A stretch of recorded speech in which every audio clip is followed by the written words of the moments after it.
আর ববি হাজ্জাত, আপনি এত আঠার মতন কেন হেফাজত ইসলামের আমির সাহেব মামুনুল হকের বিরুদ্ধে লেগে গেছেন? আপনি কি বোর্ডে প্রধানমন্ত্রী হয়েছেন? আমাদের বড় ভাই তারেক রহমান জানে আপনি বোর্ডে পাস করেন নাই, বোর্ডে পাস করছে হেফাজত ইসলামের আমির সাহেব, সাবেক আমির সাহেব মামুনুল হক।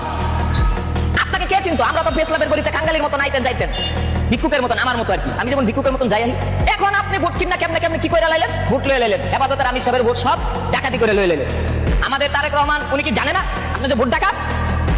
মমিনুল হক যে এখন ভালো লোক, আলেম ওলামা, সে যে ভোট পাইয়া পাস করছে, তারেক রহমান পর্যন্ত বলছে এই পাস, মমিনুল হক পাস। আপনি কিভাবে পাস করলেন? আবার মমিনুল হকের বিরুদ্ধে বলে মামলা দিতে যান।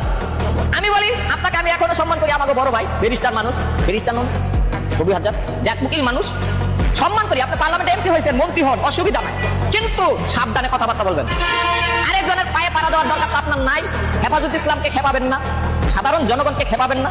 সাধারণ জনগণকে খেপলে দেশে যে উত্তাল হয়ে যাবো, এই বিএনপি দলের যে ধ্বংস হইব, এই জন্য আপনি দায়ী থাকবেন।